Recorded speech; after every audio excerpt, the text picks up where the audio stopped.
Kwanza nachukua fursa hii kumshukuru baba wetu kwa fadhili zake na hata pia kwa wema wake, nikisema kweli ni mwema na anatupenda. Baba asifiwe sana. Pia anachukua nafasi hii kusema ni asante kwa umbali ambao ametutoa, maana kufikia muda huu tunajua kwamba ni mkono na hata uwezo wake, maana hili ndio liliokuwa ombi letu Sabato iliyopita. Tukasema ya kwamba tukaomba Baba ya kwamba atakapokuwa ametufanikisha atulete pamoja, itakuwa ni kumshukuru na hata kumwambia ni asante. Na kwa kweli ametenda, maana kuanzia siku ya kwanza ya juma ama siku ya Sabato tulipokuwa katika mahali hapa mpaka siku ya leo, ninaamini ni kwa ajili ya baba wetu. Kwa hivyo ndio kile jambo la kumshukuru na hata kumwambia ni asante, na pia kunipa nafasi hii nikiwa mtumishi wake. ili niweze kuchochea karama ambayo ameweka ndani yangu, ili niweze kufikia watu wengi ambao wako mbali na hata ambao wako karibu. Baba asifiwe sana. Kwa hivyo nawakaribisha nyinyi nyote, karibuni, na pia nao wanaotusikiliza wakiwa sehemu za mbali, sehemu za karibu, wote ninawakaribisha. Maana kama jinsi ambavyo nimekuwa nikiwaambia, Baba ndiye alianzisha jambo hili. Kuhubiri, niliwaambia siku nyingine ya kwamba si lazima tuchukue kipaza sauti twende pale nje. Hii inahubiri kuliko kule nje. Baba asifiwe sana. Inahubiri mno, maana watu ambao wamekuwa wakisema wanafaidika, wengine kuamini kwa sababu ya jambo kama hili ni wengi mno. Kwa sababu tunajaribu kufikia watu wengi kwa gharama ndogo sana. Baba asifiwe sana. Kwa hivyo tuseme watu wa stima na tuhubiri, tunahubiri mno. Tunahubiria watu ambao wako mbali na ambao wako karibu. Na naamini ndugu yetu Shadrack yuko hapa. Asante. Maana kule huwa wanafungulia. Na hata sasa naamini wamefungulia. Wanafungulia, wanapelekana pamoja nasi. Hii ndio huwa sermon ya kanisa ile. Kwa hivyo tukiwa hapa, tuache kuchukua ya kwamba ni sisi tu ambao tunaofaidika.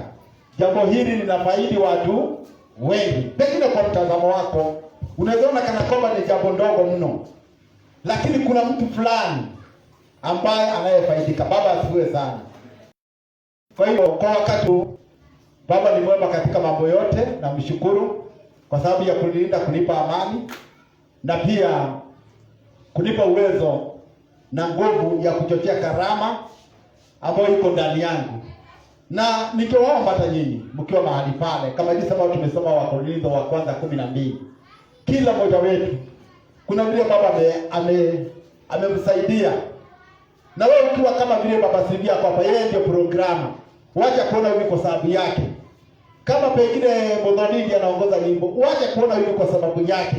Kila mtu kuna kitu ambacho amebarikiwa nacho. Maandiko yamesema wote wanaweza kuwa ni mitume, wote wanaweza kuwa ni manabii, wote wanaweza kuwa watenda miujiza, wote wanaweza kuwa wakinena kwa lugha.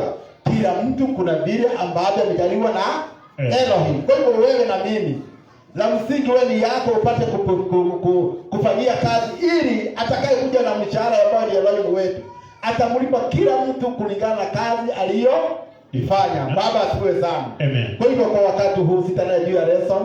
Asante. Kila mtu anajua vile mambo ilivyo na vile mambo inaendelea na vile mambo imekuwa na vile mambo itakavyokuwa. La muhimu Baba tusaidie. Maandiko yanasema katika Wakorintho wa kwanza 13, nilipokuwa mtoto nalinena kama nini? Mtoto. Kufikiria kwangu kulikuwa kama mtoto, kutenda kwangu kulikuwa kama mtoto. Sasa nimekuwa mtu mzima, nimeacha mambo ya nini? Ya utoto. Kwa hivyo mambo mengine unaangalia, unayapuuza tu, hata ukiyasikia, ukiona kama haikufaidi na chochote, wewe achana nayo, uende nini? Safari. Baba asifiwe sana. Maana sisi sote hatuwezi kusema kitu kimoja kinafanana. Ndipo maandiko ikasema ya kwamba mkikurana, angalieni msiangamizane. Kuna ile kukurana, tunakurana, lakini muangalie msiangamizane. Haleluya. Amen. Sabato iliyopita kuna jambo ambalo tulijifunza, ilikuwa inanena juu ya maneno yetu yana uzito mno. Na tulipoachana nanyi, nimekuwa nikitafakari juu ya hilo jambo, maana lina upana wake. Unaponena jambo kuhusiana na mtu fulani, kuhusiana na maisha yako, kuhusiana na watoto wako, kuhusiana na kile ambacho wewe unafanya kila siku, hebu angalia uzito wa hilo jambo. Kwa sababu mambo yale ungetaka utendewe, nawe tendeana hivyo hivyo. Baba asifiwe sana. Hiyo ni kitabu cha Mathayo 7:12. Unaponena juu ya mtu mwingine na pengine jambo hilo si la kweli, hilo jambo litakuletea shida mbele siku ya huko. Kwa hiyo nitawaomba tafadhali, maneno yetu tunapoyanena tuangalie sana iko na uzito upi. Unaponena juu ya kanisa fulani, unaponyeshia kidole cha mtu fulani, hiyo jambo liko na uzito upi? Maana watu wengi hukimbia wakanena maneno ambayo hayapo na yakaleta shida. Kwa hiyo ndio nimesikia akisema ati sasa ukiona mtu akiwa na koti iko na mkato kama yangu, anasema angalia ameshi hata mwanamke aweza akakuwa na skati ya mkato na amevaa nini. Sasa unakuta nilipokuwa mtoto nilinena kama nini? Mtoto nilifikiria kama mtoto. Hata kuangalia kwangu ilikuwa kanisa sio Nakuru peke yake. Nimekuwa nikiwaambia tunahubiri hata watu ambao wako Asia. Kuna kanisa huko. Na vile unakaa sivyo wanavyokaa ni tofauti. Baba asifiwe sana. Amen. Kwa hivyo jizoeshe kuangalia neno hili kwa upana. Wacha kuangalia kwa mahali ambapo upo. Maana ukiangalia mahali ambapo upo, ukienda mahali fulani utajipata ya kwamba hautakaa mahali pale. Kuna ndugu mmoja aliniambia alipokuja hapa Nakuru, alikuwa anaona watu wote ni kama wamekaa bila mambo ya kustahili. Maana alikuwa amefundishwa kukaa kwa njia hii. Ndipo sababu mkubwa akasema ya kwamba mtu ambaye huwa atembei usema mama yake ndiye anapika tu mzuri.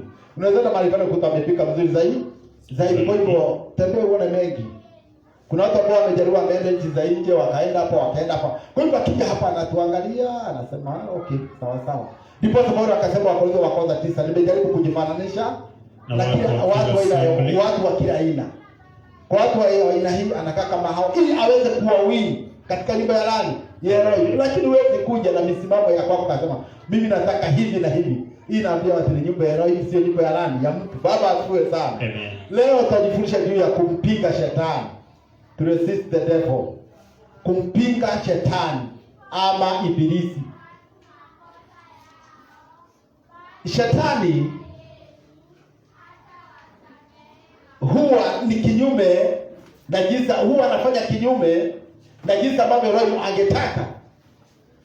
Shetani ni ufalme mwingine ama ni mfalme mwingine ambaye ana ufalme wake. Na wakati mwingi huwa tunajua ufalme wa Roho. Pia shetani ana ufalme wake. Huwa tunaelewa jinsi ambavyo Roho angependa na pia shetani kuna vile ambavyo angependa. Na nilipoza siku leo nikasema ya kwamba ni vyema tupate kufikiria juu ya shetani. Shetani hufanya kazi aina gani? Namna gani? Ni shetani ndio ibilisi bado. Na ndio joka la zamani. Ndio joka la zamani. Ukisema Ufunuo 12 yake ni ya 9. Ndio joka la zamani. Na bado ndiye mdanganyifu. Ndio mdanganyifu. Kwa hivyo huyu ndio ningetaka tumwangalie kwa kipana. Shetani ni nani? Na ufanya kwa njia gani? Je, kuna wakati kuna shetani amesimama hivi? Shetani hutumia nani? Na ufanya kazi gani ndani ya mtu? Nisomee kitabu cha Luka 22:31.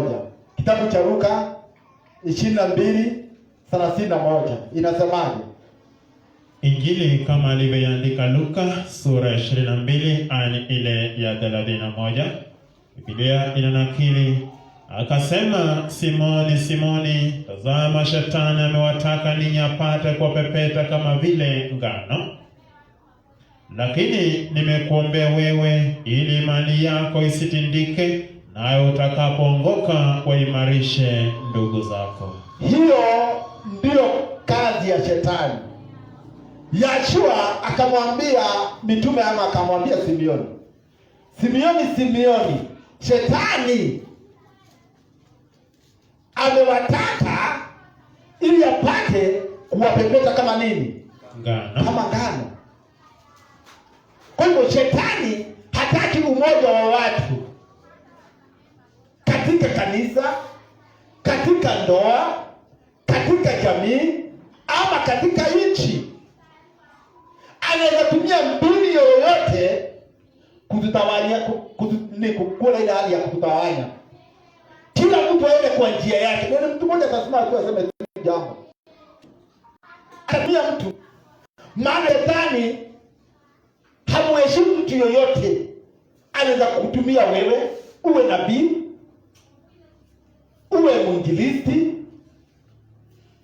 uwe mchungaji, uwe dikoni wetu, uwe muimbaji wa nyimbo anaoongoza. Shetani haheshimu mtu yoyote.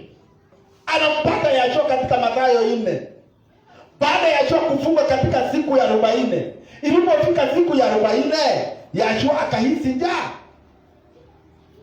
Shetani kwa sababu hana heshima na mtu yoyote, akamwambia, iwapo wewe ndio mwana wa Elohim, geuza jiwe hili liwe nini? Mkate. Liwe mkate.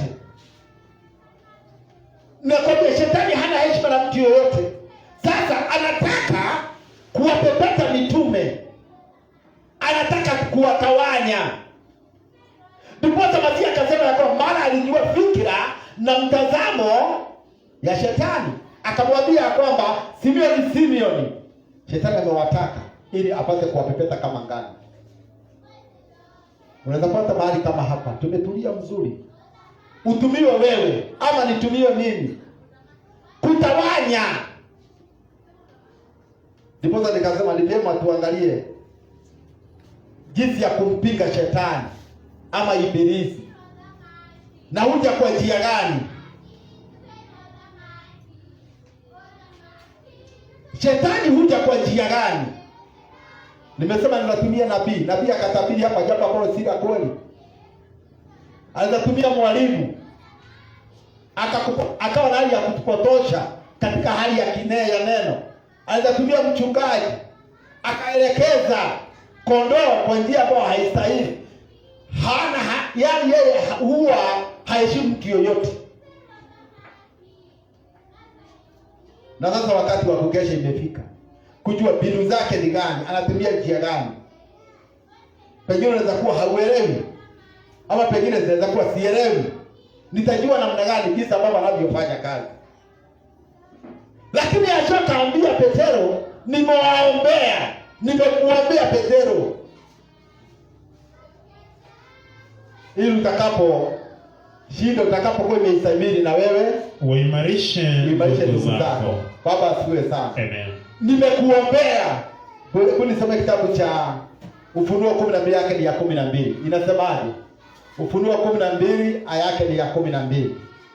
Ufunuo sura ya 12 aya ni ile ya 12. Inasemaje?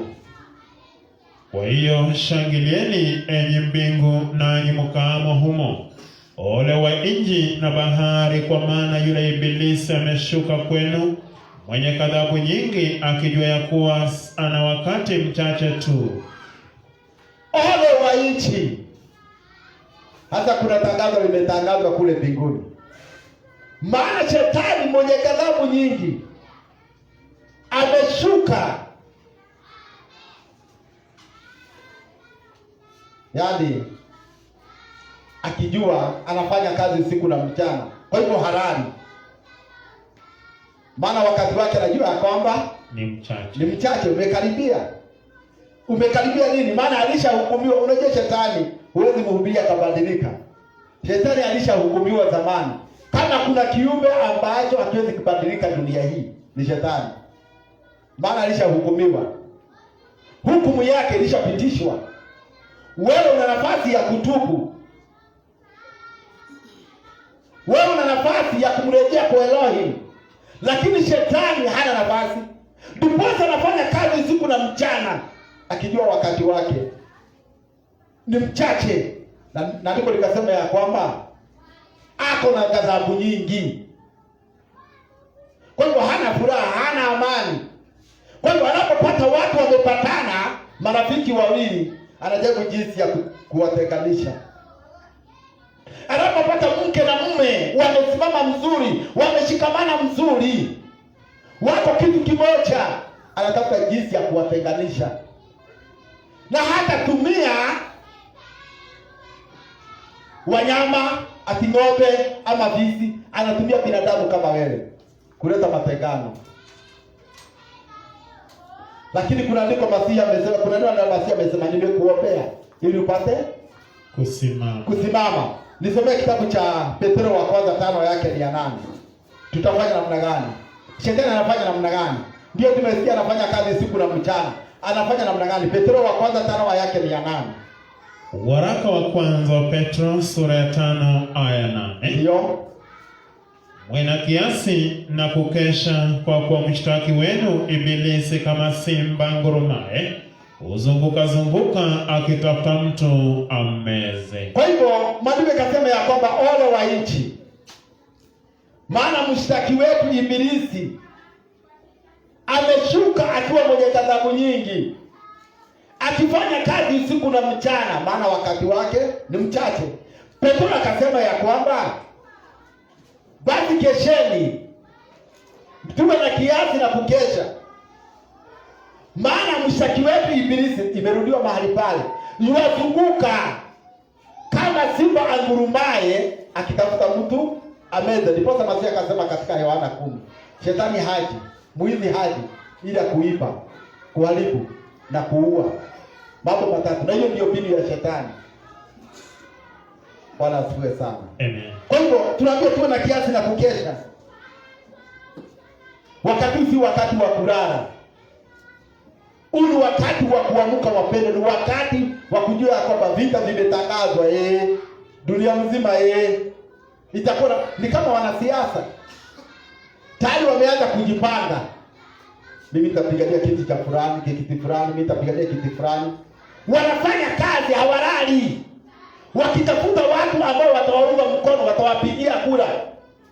Nasi pia hatutafuti watu watuunge mkono, tunatafuta watu ili tuwaelekeze katika uzima wa milele. Baba asifiwe sana. Amen. Ukiwa mchungaji, kama vile ndugu wamesema, huwa nawaambia kwamba hii kanisa si la mtu, si la mchungaji mimi, ni kanisa la nani? La Elohi. Na ninapokuhubiria ama unaponihubiria, hunifanye mimi niwe mshiriki wako. Unanifanya niwe mshiriki wa nani? Wa Yahshua. Hiyo ni kitu ambacho tunataka wajue. Kwa hivyo, hebu tusisahau ile kazi ambayo tumepewa. Ile jukumu ambayo tumepewa, maana anasema ya kwamba itakuwa ni kama mtu ambaye alikuwa akienda safari ya mbali, akaita watumishi wake. Mmoja akampa 5, mwingine ngapi? 2, mwingine ngapi? 1. Kisha akaenda safari. Baada ya siku nyingi alirejea. Kwa hiyo kile ambacho umepewa lazima ukifanyishe kazi. Maana baada ya siku nyingi yule aliyekupa kibarua, maana sisi sote tuko katika shamba la mizabibu. Mwingine ni nabii, mwingine ni mhubiri, mwingine ni mchungaji, mwingine anafanya kazi ya nyimbo, ya kuongoza nyimbo. Kila mtu kuna karama ambayo amejaliwa na Elohi. Na wakati unapokuwa ufanyishi kazi, shetani anakupatia kazi. Ndipo wakasema ya kwamba idle mind is the devil's inakuwa ni devil nini? Workshop. Inakuwa ni shetani na kutumia. Kwa hivyo kama wakati ufanye kazi Elohi, shetani anakupiana kazi. Anakupa kazi. Hata kazi yako itakuwa ni ya kuwapiga wajoli wale wengine. Si kama wakati tulipokuwa tuko mashambani, tunapokuwa tukifanya kazi ya kulima, unakuta mwingine yeye halimi. Unakuta ameachwa nyuma na simama mpaka anaulizwa si ndege itanini? Ndio kuonekane. Neyoni, yani amesimama dakika 20 na hakuna kitu anafanya. Kazi yake ni kuangalia, amekuwa ni kama prefect ya watu wale wengine. Kuna watu wako namna hiyo kwa kanisa. Hao ni kuangalia na kuchunguza. Hapana. Fanya kazi karama ambayo ulikuwa unaelewa kufanyisha nini? Kazi. Kama nini yangu ya uchungaji, wacha nikalie mzuri. Kama wewe ni mwalimu, kalia mzuri mwalimu. Kama wewe ni piko, kalia mzuri. Kila mtu kuna kitu ambacho amepewa. Baba asifiwe sana. Tuache kuwa na ile hali ya nini? Ya kuoverlap. Kuna wakati Musa aliuliza akina Kora, kwani mnataka hata kazi ya ukuhani pia? Maana wamepewa hii, bado wanataka hii. Wakapewa hii, bado wanataka hii. Bwana kauliza kwamba mnataka hata kazi ya ukuhani? Tusipokesha tutaanza kuangalia watumishi wale wengine. Hata uongozi jipo mzuri. Nataka kuwa kiongozi wa nini? Wa nyimbo. Nataka kuwa nabii. Nataka kuwa tunaangalia na Baba Silvia hapa katika hali ya kupatia utaratibu wa Sabato. Kila mtu kuna vile baba wetu wamemjalia. Kwa hivyo tuache tafadhali. Tuwe watu wa kukesha. Maana kama hatutakesha, shetani atakutumia. Na hakuna wakati unajua shetani anakutumia. Baba asifiwe sana. Huwezi jua shetani akikutumia. Utakuwa kinana sema kwa ndio Elohi ananena na mimi. Hakuna mtu atasema sema ya kwamba na leo nimetumiwa na shetani. Hakuna. Kila mtu hata ukiongoza nyimbo, utaongoza nyimbo ukifikiria kwamba ni Elohi anafanya na gani? Anakutumia. Kwa hivyo ningeomba tafadhali wanaotusikiliza, na nao tutazama, na si ambao tuko mahali hapa. Tuwe na kiasi na kukesha. Maana mshtaki ameitwa mshtaki. Kazi yake ni kwenda kushtaki. Ukiona mtu ambaye anapenda kushtaki watu wale wengine. Shalom. Shalom. Ukiona mtu ambaye anapenda kushtaki watu wale wengine, kwa anaweza kuwa ni agent ya shetani. Na atasema mkiona Bwana asifiwe anasema amen. Na ni agent. Kuna watu walifikiria watapata malaika wamekalia viti hapa. Hata shetani anakalia kiti mzuri. Ukisema Bwana anasema amen. Hata anaweza tokea hapa na awapewa na apako mafuta. Kwa sababu ameitwa ustahili kushtaki ndugu yako. Kama pengine mmepitana kama vile tumesoma katika Mathayo 18 yake ni ya 15. Ndio muonyeshe na hapa haiendi mzuri. Lakini unapotoa maneno yake unapelekea mtu mwingine, unakuwa mshtaki. Maana wakati mmoja wana wa Elohim walipoenda kudhihirisha mbele ya Baba, naye shetani akaenda kujidhihirisha. Unajua shetani anaenda kufanya nini? Kushtaki. Alienda kushtaki. Akauliza na Elohim, umetoka wapi? Akasema nimetoka kuzunguka huku na huko na humo. Baba akamuuliza, umenionea mtumishi wako mwaminifu ambao ni Ayubu? Akasema, unajua shetani hakuna mtu ambaye haoni. Kila mtu hapa, unajua na watumishi wake, anaona kila mtu, anajua kila mtu. Sasa shetani anajua, anakujua. Alimwambia huyo Ayubu, huyo mimi namjua sana. Huyo hakupendi tu kwa sababu ya vile ambavyo anakupenda tu kwa moyo wake. Ni kwa sababu umemzungushia mali nyingi na ana kila kitu. Lakini hiyo mali kitoa kwake, hakika atakulani wewe na atakuacha wewe roho. Shetani haheshimu mtu yoyote. Anaweza tumia mtu awaye yote kutimiza mapenzi yake. Bwana asifiwe sana. Amen. Anatakia mtu yote wapendwa. Ndipo maandiko yakasema tuwe na kiasi na kukesha. Maana mshtaki wetu Ibilisi kama simba, angalia maandiko yanasema ni kama simba anayenguruma. Kwa hiyo anaweza ingia kwenye zizi kama hili.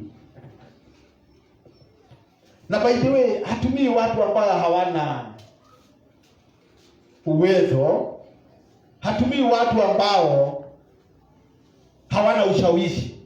Shetani ni mjanja, hata anachukua ile ambayo imenona, ile ambayo ina ushawishi.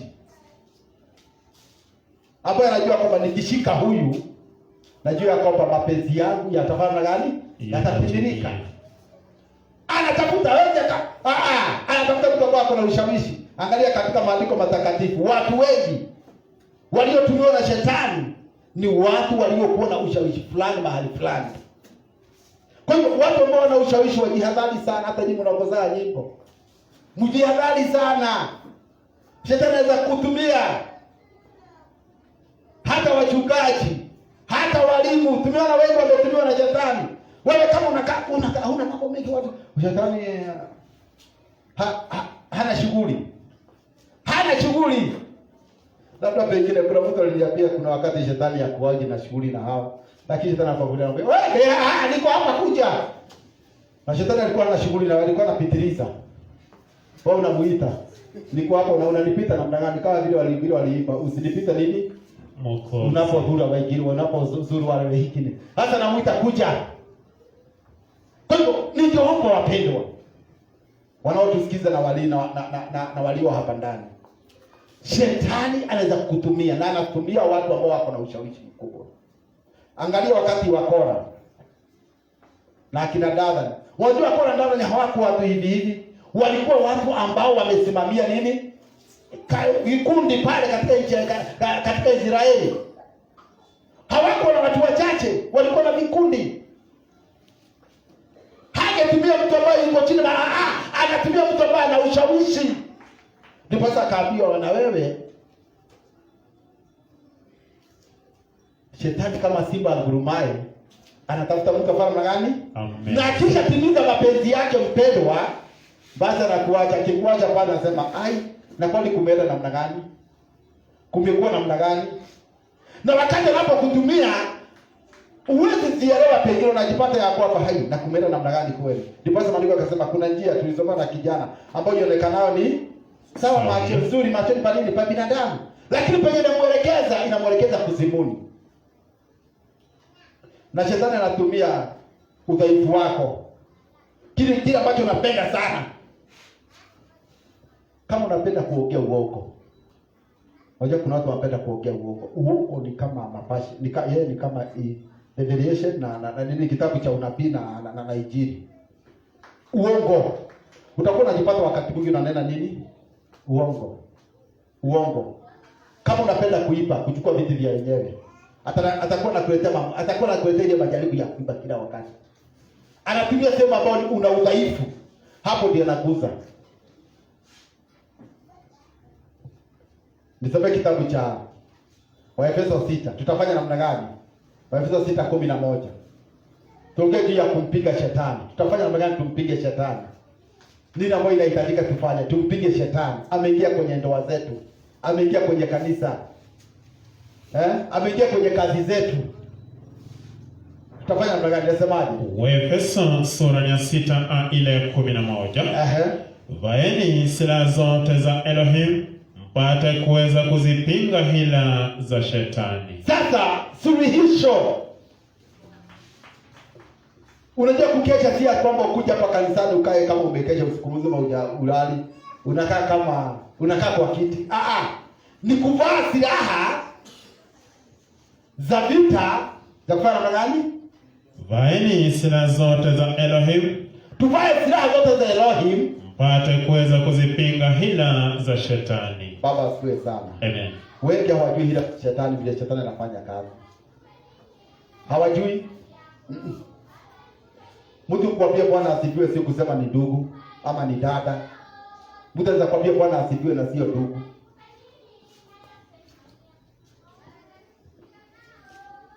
Rafiki zako ndio wakukurao. Wanasema hivyo. Kikuracho nguoni mwako. Si walisema hivyo? Kipo kwa nguo. Wanaokusaliti si mtu ambaye yuko bali, ni mtu ambaye anayokujua. Anajua kiketi, anajua kisimama, anajua weakness zako, udhaifu wako wote anaujua. Huyo dada ambaye aliyesaliti Yashua alikuwa mtu wa ile. Alikuwa mmoja wa mitume wake 12. Alijua Yashua na Biblia alikuwa na kazi kubwa sana, kama vile ambayo tumepatia ndugu yetu hapa ama dada wetu. Alikuwa anaweka nini?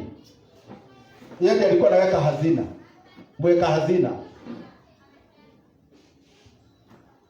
Ndiye alikuwa mweka hazina. Na huyo ndiye alitumiwa kumsaliti nani? Kwa hivyo alijua jinsi ambavyo matumizi vile hivyo ya ile huduma ya Yashua. Alijua Yashua kila kwenda mahali, anaenda wapi. Alikuwa anajua kila kitu. Na yeye ndiye aliyemsaliti. Huyo shetani alitumia. Si mtu alikuwa kama kuna watu walikuwa watu wapole sana kama Yohana, ambaye ameandika kitabu cha Ufunuo. Yohana hakuwa mtu wa mambo mengi. Lakini kuna watu wawili walitumia kwa njia kubwa sana.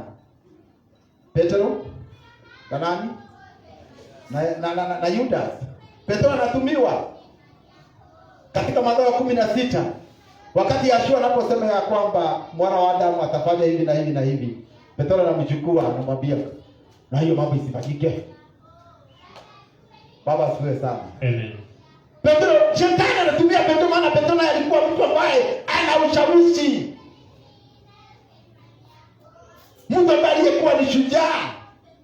Yashua akamwangalia akamwambia, rudi nyuma yangu, ewe shetani. Hakuita Petro, ni kile ambacho kilichokuwa ndani ya nani? Petro ambaye ni shetani, maana huyawazi yaliyo Elohimu.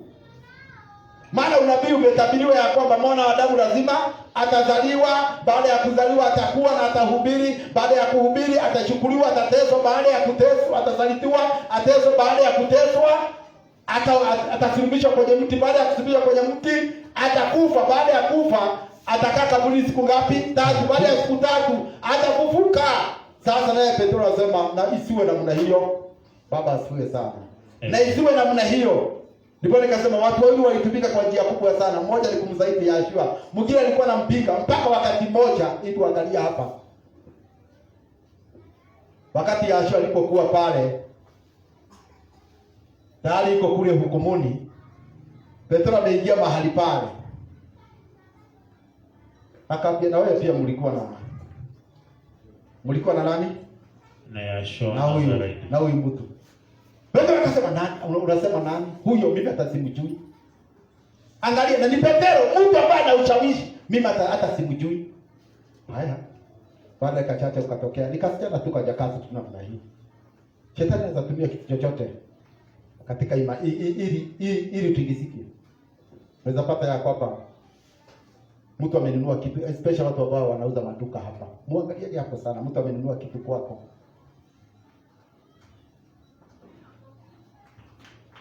Baba asifiwe sana. Amen. Amenunua kitu. Na wakati amenunua kile kitu, pengine ukakosa kumrudishia bara cheche ambayo inayohitajika. Na mwingine pia ambaye amenunua, sijui ni wakapo ambaye irudishia pesa ambayo imepita, pengine ulikuwa urudishia 500 ukarudishia 1000. Situko hapa. Hiyo pesa ulirudisha. Sharo. Hapo ulisema na heroin, unajua shida zangu kweli. Mimi sikuwa najua kumbe heroin anakuja kwa njia hii. Ni shetani alikuja. Si heroin, ni shetani.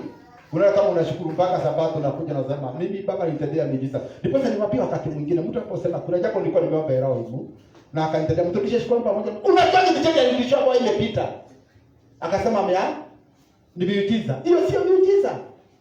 Unaporudishiwa salio ambayo imepita, inahitajika urudishe, usirejeshe.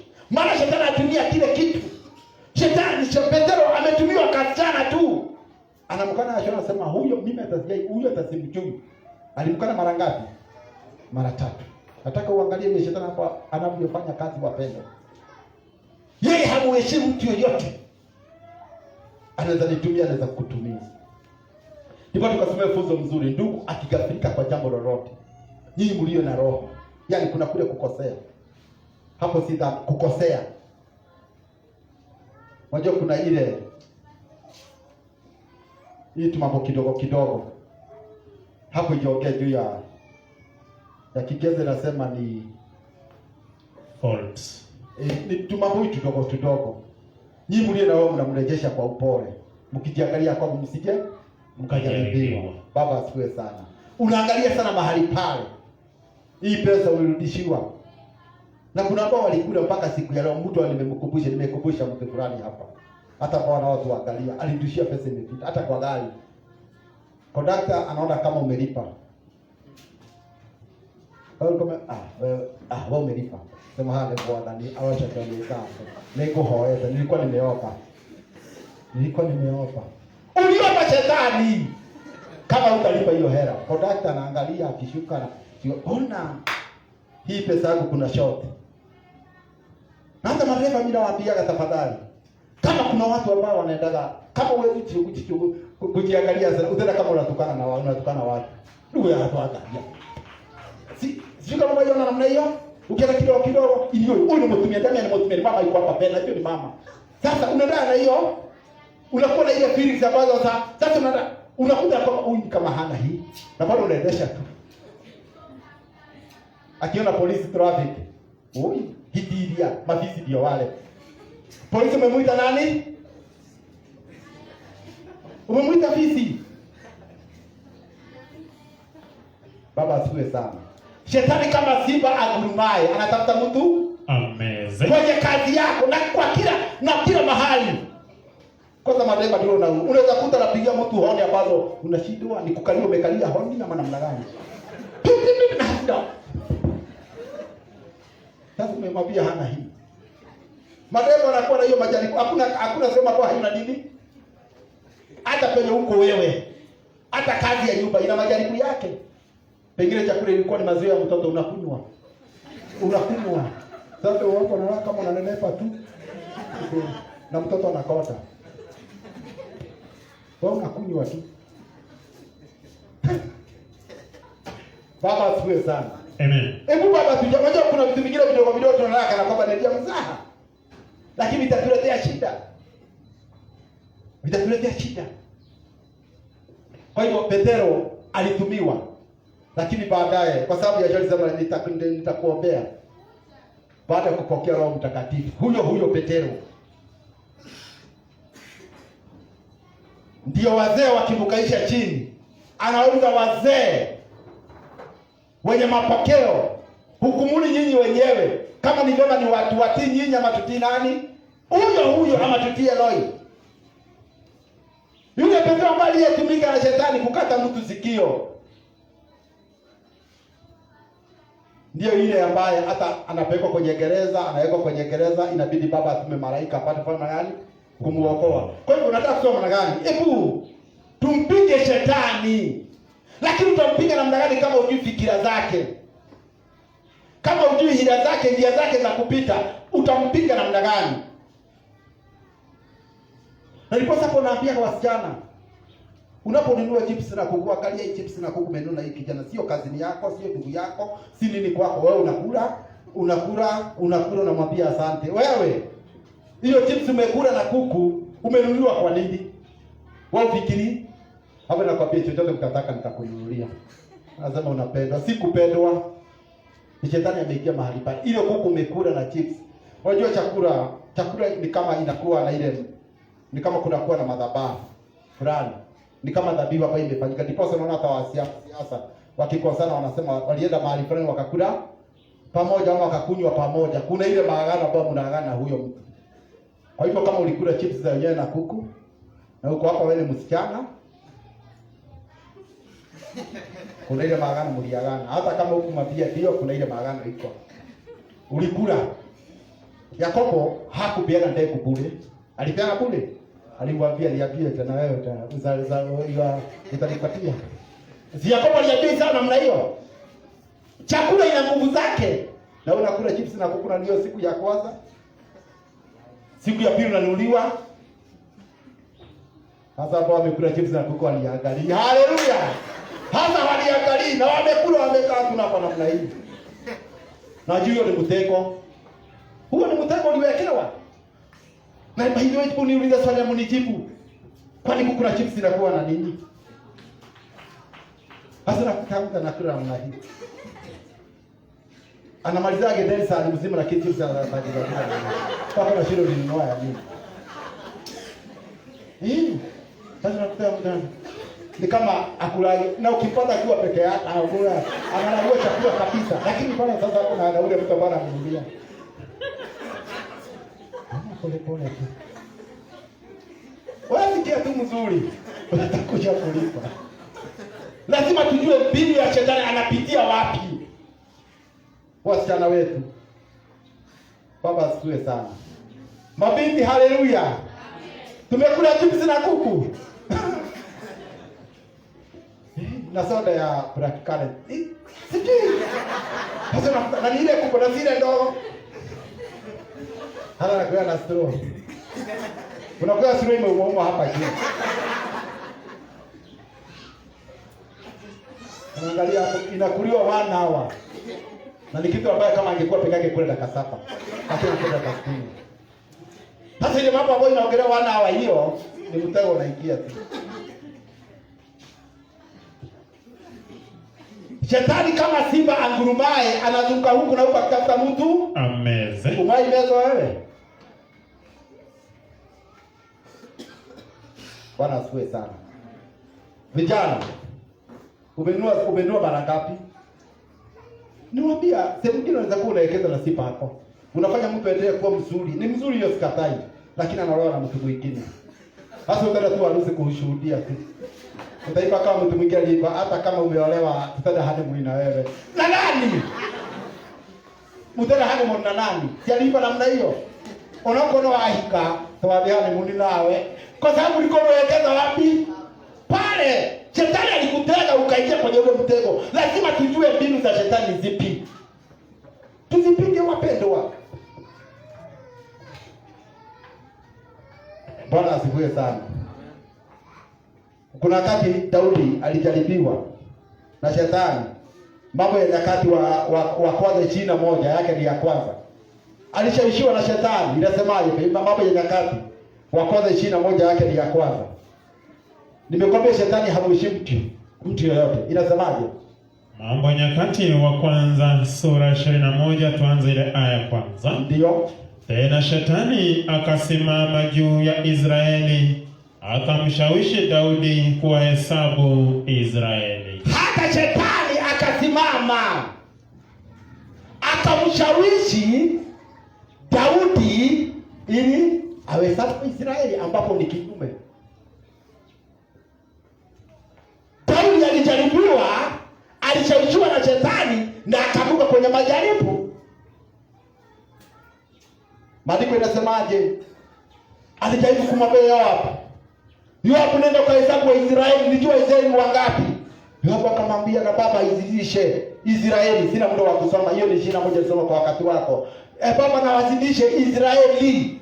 Sasa Yoabu hataki kwenda kuhesabu Israeli, lakini kwa sababu ya nguvu na uwezo wa mfalme ilibidi aende kahesabu wa Israeli. Na maandiko yanasema hakuhesabu Walawi na Benjamin, aliwaacha kwa sababu aliona jambo hilo si mzuri mbele za baba. Baada ya kuhesabu Israeli akaletea Daudi hesabu ya watu. Jambo hilo baba akaona Daudi amefanya vibaya, akamtumia Gadi nabii, akamwambia nenda mwambie Daudi amefanya dhambi, ameshawishiwa na shetani, akakosa kukesha, akafanya mambo ambayo ni kinyume na vile ambavyo niliahidi wa Israeli. Gadi akamtokea Daudi akamwambia, nimetumwa na Elohim aliyekufanya mfalme, na sasa ameniambia uchague jambo moja kwa mambo matatu: miaka 3 ya nini? Ya njaa, miezi 3 uangamie mbele ya adui zako wanakufuata na upanga, na siku 3 upanga wa Elohim ambao ni tauni. Daudi akasema, sasa ungechagua nini? Nilipata jambo mbaya. Miaka 3 ni ya njaa, miezi 3 ni kukimbia mbele ya adui zako, na siku 3 ni upanga wa Elohim. Akasema afadhali nianguke katika mkono wa nani? Wa Elohim. Baba asifiwe sana. Amen. Na wacha niwaambie wapendwa, kwa sababu ya hiyo jambo Daudi alishawishiwa kuhesabu Waisraeli. Waliuawa Waisraeli na malaika wa Elohim.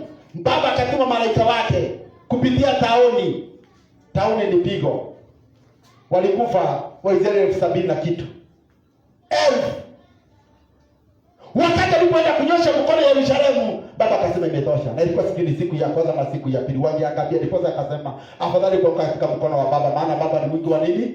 Wa huruma, na ni mwingi wa nini? Wa rehema. Baba asifiwe sana. Kwa hiyo tunapata kwamba shetani hakuangalia Daudi ni nani, alimshawishi. Hebu angalia watu ambao wanasimamaga hapa sana sana wakihubiri, wakifundisha.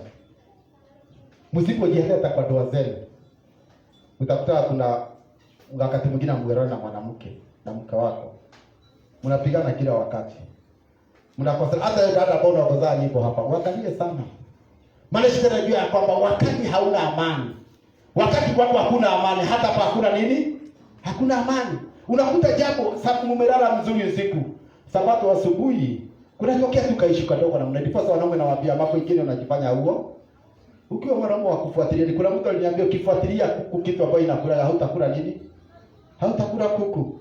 Wanaume mambo mengine unajifanya ni kama hauoni, kama vile maandiko yanavyosema katika Matendo ya Mitume 17:10-30. Haya sasa inasema ya kwamba nyakati za ujinga Elohim alijifanya kana kwamba haoni. Wanaume mambo mengine tustahili tuwe tunaona kila kitu, kwa sababu nikuta sahani kwa mlango, unaanzia vita kwa geti. Kufika kwa mlango, hii sahani kwa nini mtu sichukue wewe sasa, ukichukua uiondoe, shida ni wewe umeiona. Sichukue sana namwambia, na hii sahani si mzuri kukaanga wapi? Unapata, lakini unaanza vita mpaka unaipiga teke. Sasa nani mjika kati ya nyinyi wawili? Sahani inachukuliwa na teke kama inachukuliwa na mkono? Ukiruhusu mjika na mwerefu ni nani nyinyi wawili?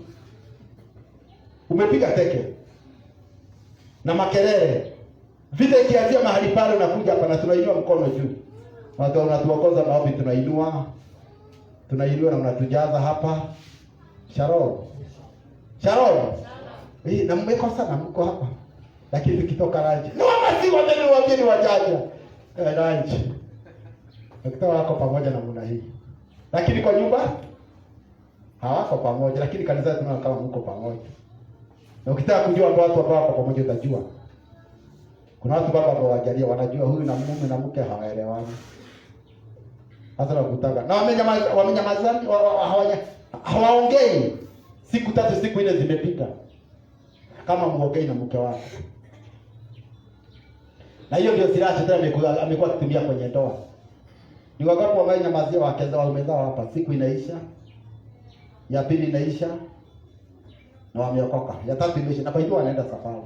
Sasa unakuta ule ni jiko jikoni na jiko ambao zinaibo za nini? Za kuchoma.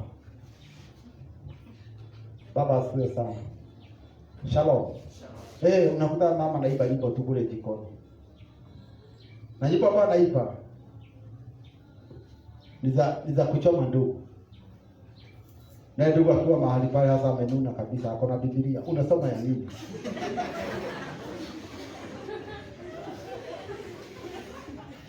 Biblia ni ya nini?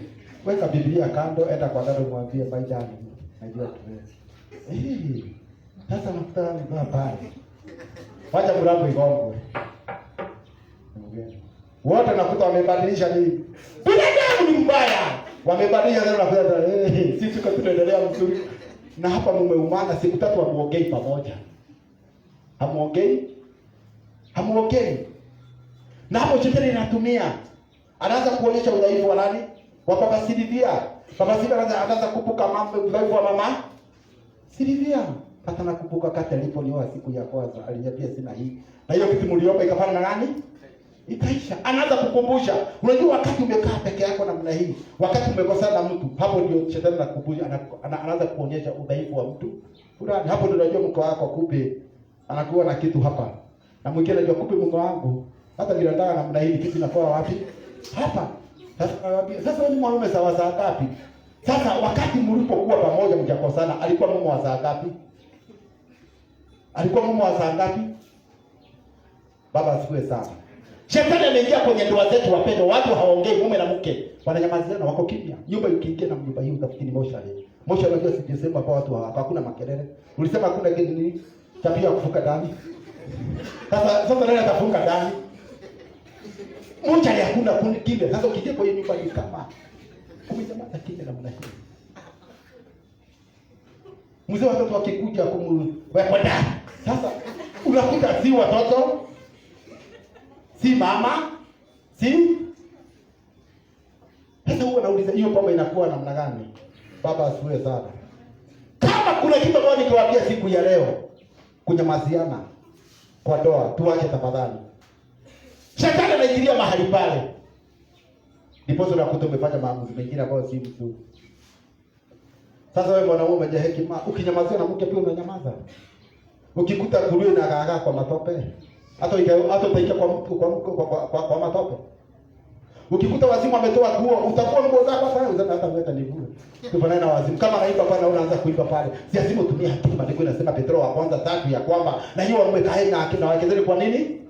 Kwa akili. Ujue penye majaribu inakujia wapi?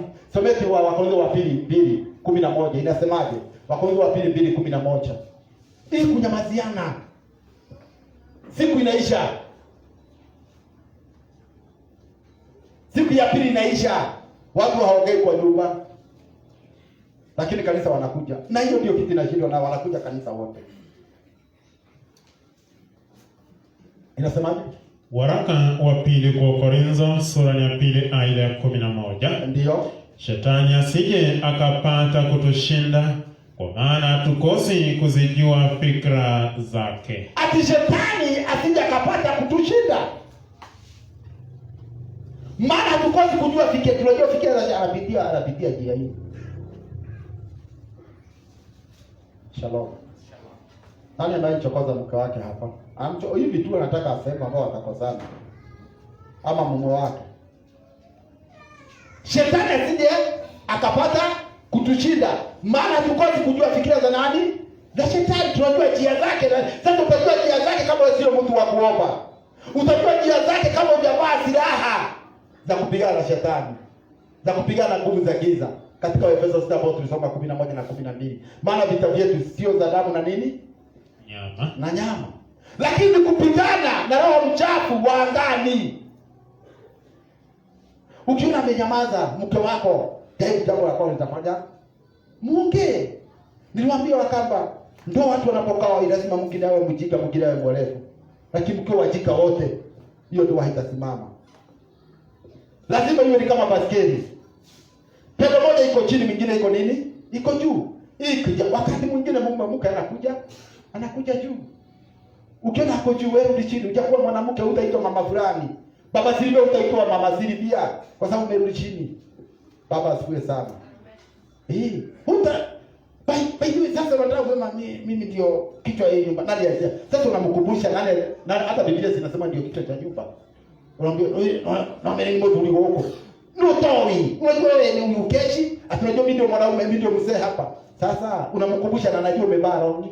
Anakuonaga na bado ukiona mzee unakukumbusha mwanamke namna hiyo, kuna kasoro uko na inataka maombi. Unajua mimi ndio mzee hapa, mimi ndio kusema hapa. Si anajua hivyo.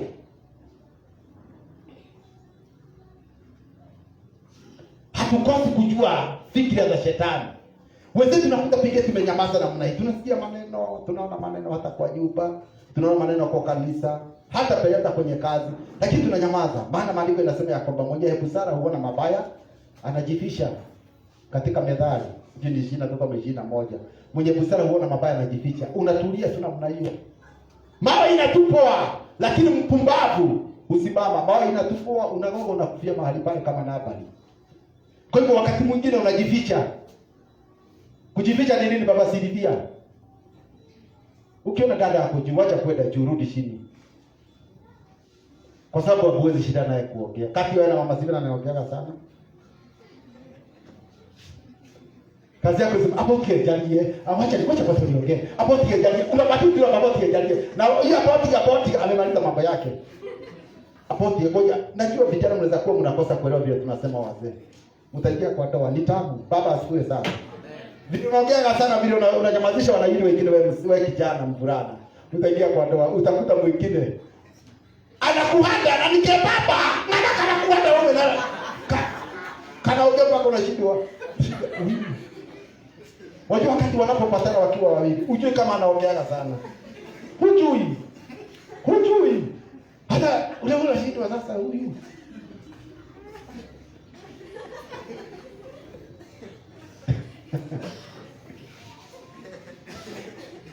Baba asifiwe sana.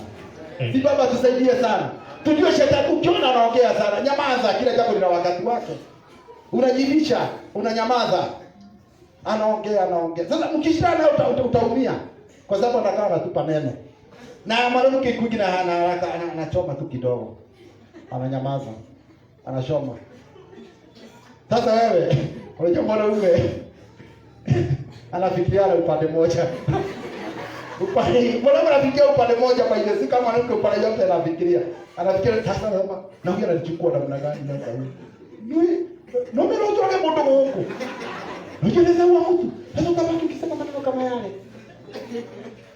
Utabaki ukisema hivyo. Arudi chini.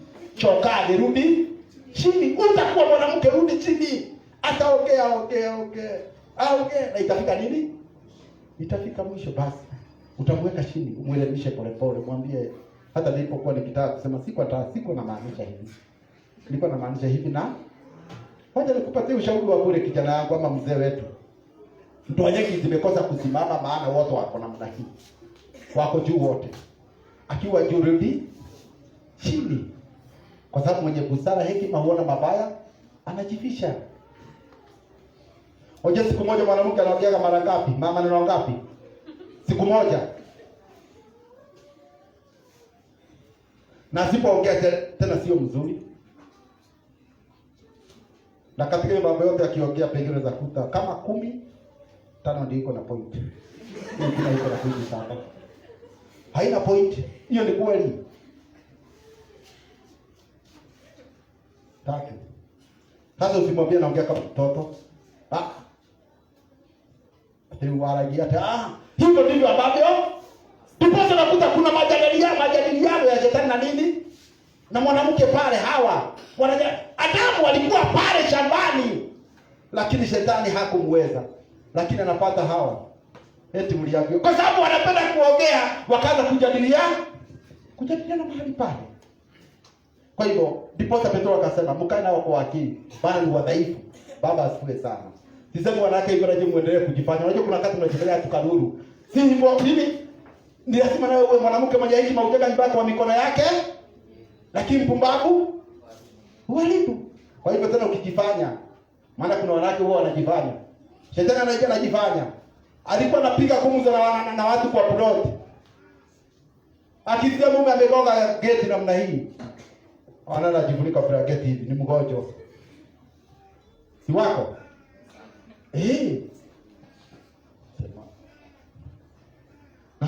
Na alikuwa amepiga story pale nje. Nini baya? Mwanamke ataingia jikoni. Ataingia jikoni. Hata anafanya watu wa bracket na mnaishi. Kumbe unajua kupika. Hawa wako pale. Anasema yuko bracket. Nasikia chakula nini? Mahindi. Baba asiwe sana. Haleluya. Kuna wengine huku lakini wamesiwa kuina mdai wakiwa wajawazito. Wao wanafanya kazi kubwa. Akiletewa hizi kusikii kukura, akiletewa hizi sikii. Sasa mwana mpaka tashinda. Sasa hii anakulaga nini? Hii mtoto ni kama asikikula githeri. Anasikia kukula maini. Lakini baba ametuita kwa upendo. Tunaongea juu ya shetani mahali ambapo huwa anapita, anaweza pita mahali popote. Nikasema hata kazi penye unafanya uwe mwaminifu. Ile mali ambayo unaweza kusia kwako, ile pesa ingia kwa sanduku sia kwako yote. Kuwa mwaminifu, acha kuchukua. Hebu soma Efeso 4:29 ama ni wapi? Soma mahali pale ninapoendelea kumalizia. Shetani hatukosi kujua fikira zake. Kajua anapita. Na anaweza tumia hata kwa kanisa. Unakuta mlikuwa nini hapa tunaimba, unakuta jambo lako limenenwa vibaya. Unakosa amani. Ni wangapi wamechukua bagi wakaenda nyumbani? Si ni wengi? Ati wamekwazwa. Shetani alipita kwa ndugu. Si kupenda kwa ndugu, si kupenda kwa dada. Inasemaje? Ni 29 ama ni ngapi? Waefeso sura ya 4 aya 27. Ndio. Wala msimpe ibilisi nafasi. Mwibaji asiibe tena. Haya, sikiza hapa. Tusimpe ibilisi nini? Nafasi. Kwa hivyo tunaweza kumpa nafasi mahali ambapo tumeajiriwa. Ndipo Paulo akasema ya kwamba na muiba yule ambaye huwa anaiba. Hawatafanya na gani? Kuiba. Baba asifiwe sana. Amen. Na hiyo tukisikia unaibaga. Na sasa hivi kuambia namna gani? Kulingana hiyo andiko. Sorry? Muibaji si muibaji wa nyimbo, muizi. Aache kuiba. Mahali ambapo mmeajiriwa, kuwa mwaminifu. Wacha kuiba. Kwa sababu utakuwa umempatia ibilisi nini? Nafasi. Na maandiko yamesema ya kwamba msimpatie ibilisi nafasi.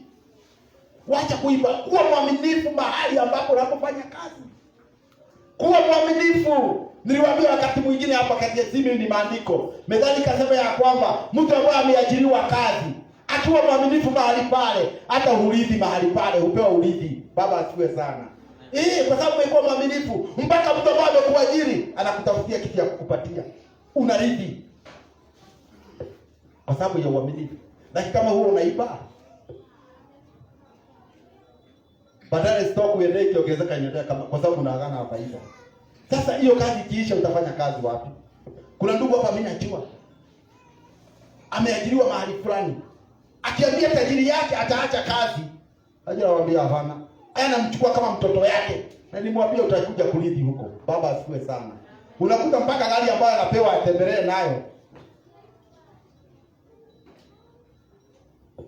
Anaaminiwa anapatiwa laki kadhaa peleka kwa bank, anapeleka. Au unaweza fikisha. Ambao unatazama unaweza fikisha. Ameaminika. Yaani amemwamini kuliko hata watoto wake. Nikimwangalia kwa mbali mimi naona atakuja kurithi kitu huko. Baba asifiwe sana. Atakuja kurithi kwa sababu andiko si la uongo. Maana hajakuwa mwizi, amekuwa mwaminifu. Hata kwa kama kuna watu wanaiba, mke anaiba mume, mume anaiba. Nani anaiba mwingine sana? Mke kama ni mume. Wakati umeacha kodi yako mehani mahali pale hata ukapata 500 haiko. Hiyo ni kuiba ama ni kuchukua? Na hajakwambia ni kuiba ama ni kuchukua? Ati kuchukua. Anauliza, na nilikuwa nimeacha 500. Unasema ya kwamba ati sifikirie mzuri pengine ulitumia huko kujua. Na hivyo na wewe umeweka. Hiyo ni kuiba ama ni kuchukua? Wamama, ni kuiba ama ni kuchukua? Wamama, ni kuiba ama ni kuchukua? Na akinizo unasema hata ujui wewe, ni kama hujapiga hesabu. Unajua ni wanaume ni watu wa kusahau. Sasa unachukua ile udhaifu. Ndio unajua mnatumiaga pesa sana. Kutumia sana ndio umechukua. Unatokea wanaitwa pickpocket. Watu ambao wanashombaga pesa wanaitwa namna gani? Unaivisha kumbe kwa nyumba yako ile professional. Hapa hata uwezi fikiria ni yeye. Hiyo ni kuiba. Muibaji na aje kuiba. Shetani anakutumia kwa hiyo njia. Muombe, mwambie Baba asifiwe sana. Huyu mzee ako hapa, wewe mwanamke. Anaweza kupa chochote kile ambacho ako nacho. Lakini inategemea jinsi ambavyo navyo approach. Hapo ajibu approach wanaume. Hiyo acha tutakuja kufundisha wakati mwingine. Nilikuwa ya kwamba jinsi ya kupika shetani. Tuangalie pale shetani anaweza ingia hata kwa kanisa kama hili. Usije ukawa unatumiwa wewe. Tafadhali. Kama kuna makosa yote unaona kwa kanisa, badala pengine ya kukua na mjadala kule, kuja mkae chini, mfano na gani? Mjadiliane. Na jambo hilo litengenezwe. Kwa sababu hakuna mtu ambaye amefika. Hakuna mtu ambaye hana udhaifu wa kwake. Mchungaji hajui mambo yote, ndiko na hajui mambo yote, mwalimu hajui mambo yote. Baba Sidia hajui mambo yote. Watu ukaa chini wakafanya gani? Wakajadiliana. Na hapa kwa nini kuletaka hivi? Mnaongea lakini sio mjadala kule nje, italeta shida. Ndio kwa italeta ile mambo ya mfarakano, mgawanyiko. Kwa sababu unasema na pengine anayefanya hana habari, hajui ni vizuri, anajua ni vizuri. Kwa sababu kila kitu ambacho mtu akiona nani ni vizuri. Kwa hiyo wewe nenda kumpata yule, kamwambia na hapa haijaenda vizuri. Hapa tunaweza fanya hivi na hivi na hivi. Pengine ulikuja kwa kanisa hili, uwe msaada. Pengine mahali ambao tumekaa namna hii, utuweke mzuri. Tusimame. Hata kama utakuwa ni kupiga tumekaa hivi, unapiga tena mguu hii kine, si tutaanguka. Baba asifiwe sana. Amen. Shalom. Kuwa msaada. Hata ukisikia mtu anaitwa mchungaji ama deacon ama watumishi kama hao walimu ambao wanasimama kama hao wahubiri, si kusema wanajua kila kitu. Kuna mambo ambayo tunajipata tumeyafanya, tumeyaongea hapa, na pengine sasa wacha kupiga huko, kuja tukae chini tujadiliane. Shetani asikutumie. Huko ni kama watu walikuwa paki hapa. Ni kampeni walikuwa wanasema walikuwa nani? Kampeni ilikuwa ya UDA na Jubilee. Sasa nakuwa huyu anakuwa. Kanisa sio mambo ya siasa. Kanisa ni mambo watu wakae chini. Wajadiliana ya Elohim anasema njooni tusemezane. Baba asifiwe sana. Si mambo ya kuharibia mwingine yako jina lako hiyo mzuri. Njooni tusemezane. Maana nikitoka kwa hii kiti ambayo nimekalia uchungaji, unajua utakalia hii na ukalia hii. Utakalia yako penye umekaa. Huyu hapa anaongoza nyimbo. Hata ukimsukuma aende, utakalia kiti mbili. Utakalia kiti kapi? Moja. Na vile unafanyaga ni utaendelea kufanya. Na kile ambacho ameenda nacho ataendelea kufanya. Kwa hivyo tukae chini tusemezane. Tuache shetani asije akatumia mahali popote kuingia, wapendwa.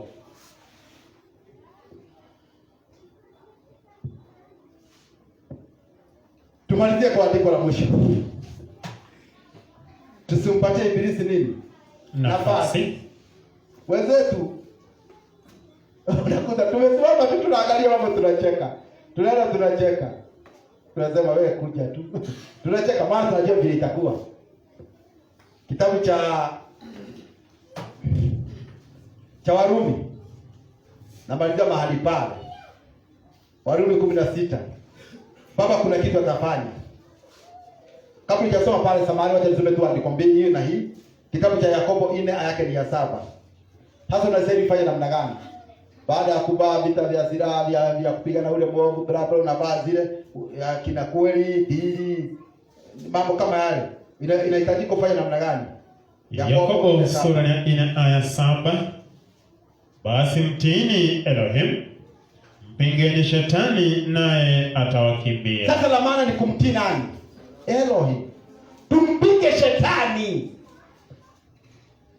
Mtu akikuchukua tena kutumia uweze mfarakana kwa hii kanisa, mwambie hapana, wacha tukae chini tukasemezane. Hata ambao uko mahali hapa, mtu akikuonyesha ubaya, udhaifu wa dada fulani au ndugu fulani, mwambie umeenda kumuona, maana maandiko nisema yako hapa. Mtu akiona ndugu yake, umeenda.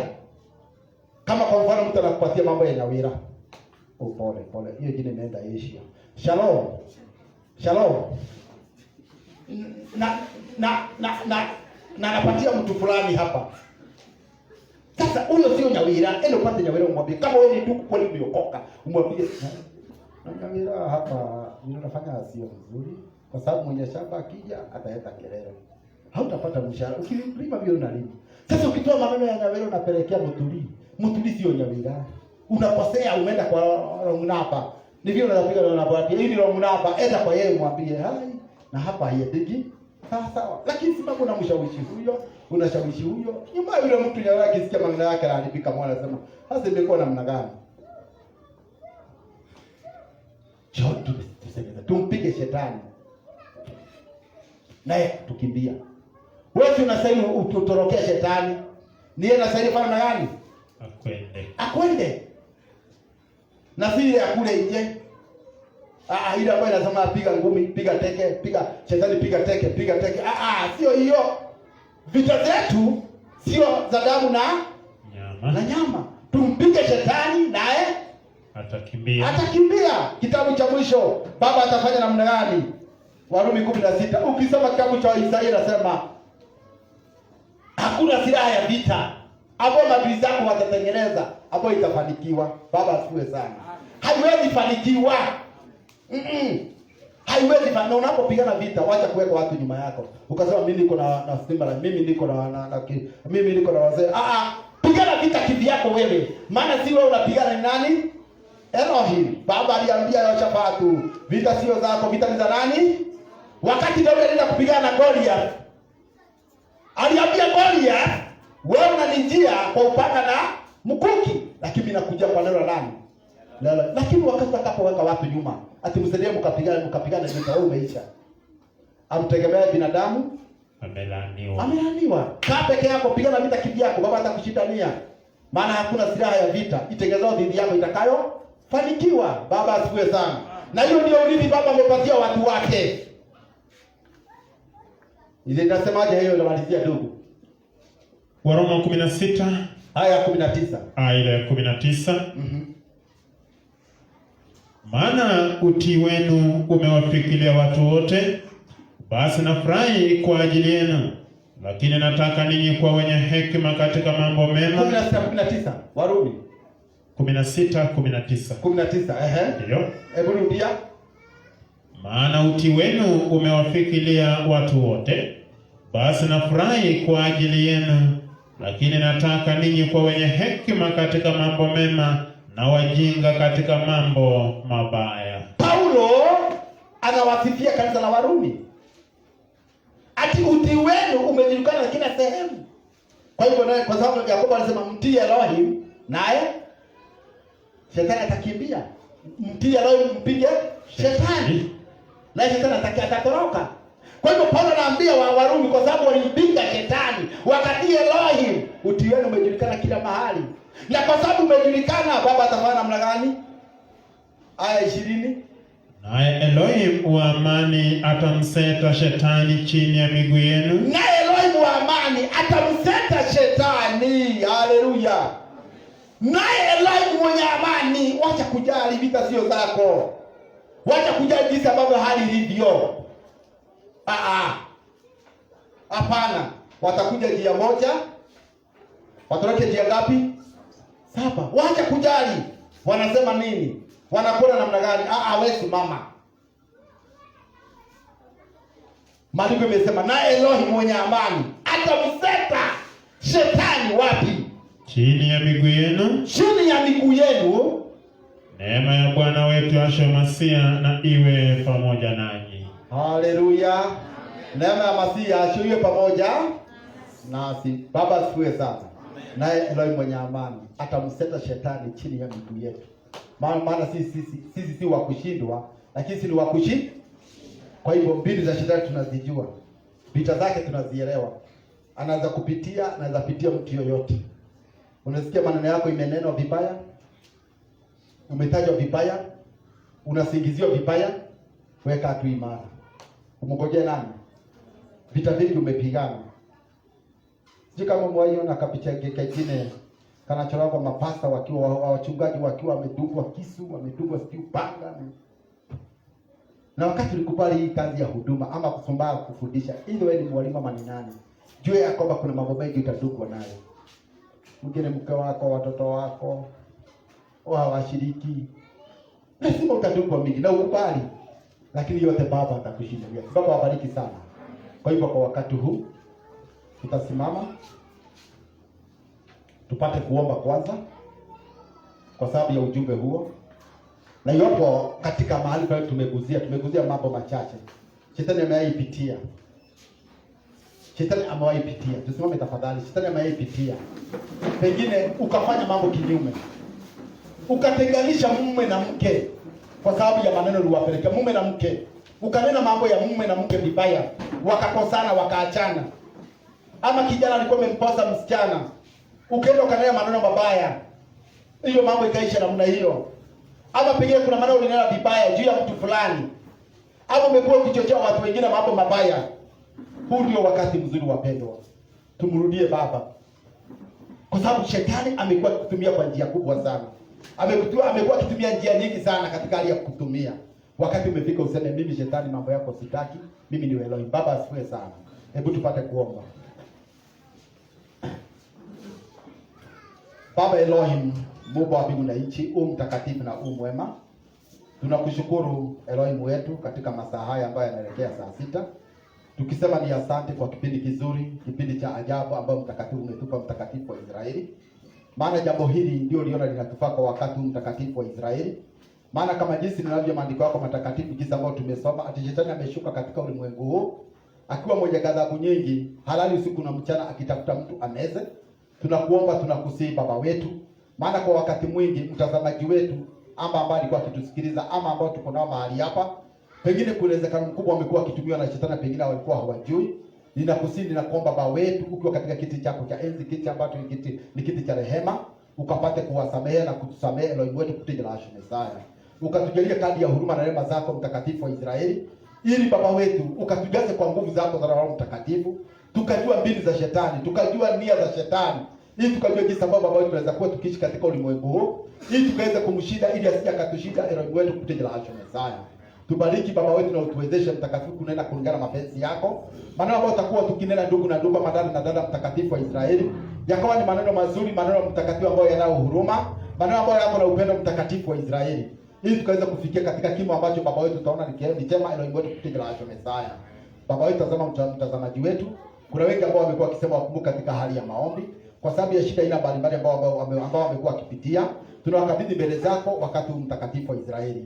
Baba wetu, mambo yote ambao wanaopitia ambao mtakatifu Elohim wetu anaweza fanya, Baba wetu watoka katika nyumba yako, ukapate kuwashindania Elohim wetu kupitia jina la Messiah. Kuna dada wetu mmoja alisema kwamba tukumbuke Elohim wa Israeli, msichana wake ambaye amekuwa mgonjwa, mtakatifu wa Israeli, akiwa sehemu za Nairobi. Baba wetu, tunamkabidhi mbele zako, mkono wako mtakatifu una nguvu na hata uwezo. Na kwa sababu hiyo dada alisimama mbele yako mtakatifu na akasema ya kwamba huyo dada binti yake akumbukwe, tunaomba tujue madhabahu haya ya Nakuru, Baba wetu ukapate kumponya Elohim wetu kupitia jina la Messiah. Tunakusihi, tunakuomba dada wetu atakapokuwa amesikia mtu binti yake amepona, atakushukuru hata tukwambie ni asante. Tutakapokuwa tunasifu, Baba wetu uwe pamoja nasi.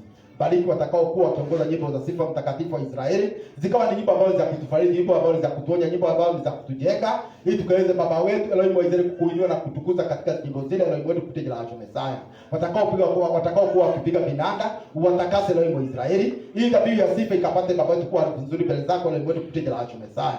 Na kupitia jina safi la Messiah Yahshua tunaomba na tumeamini. Kwa hivyo nyimbo za sifa na kumshukuru Baba wetu kwa sababu ya fadhili zake na pia kwa sababu ya wema wake. Nyimbo za sifa.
Baba wetu Elohim, tena ni wakati mwingine ambao mtakatifu tumekuja mbele zako. Unasema Baba wetu, aombaye hupewa, abishaye hufunguliwa, na hata mtakatifu Elohim wa Israeli, atafutaye hupata. Na kwa sababu hakuna mwingine ambao mtakatifu huwa tunamkimbilia isipokuwa ni wewe, mtakatifu wa Israeli, ukatusikie kulingana na mapenzi yako Elohim wetu kutejelea maisha. Tunakushukuru mtakatifu wa Israeli kwa sababu ya wakati mzuri ambao tumekuwa nao, ambao umekuwa ni nyimbo za sifa ambao ni za kushukuru mtakatifu wa Israeli, nyimbo ambazo zimekuwa na mafunzo mengi, ni nyimbo ambazo zimefanya tukaburudika ndani ya moyoni mwetu mtakatifu wa Israeli, zimetufariji, zimetuonya, na hata Baba wetu zimetukumbusha wajibu wetu tukiwa katika ulimwengu mtakatifu wa Israeli. Jina lako likatukuzwe, jina lako likainuliwe Baba wetu kupitia jina lako Mesaya.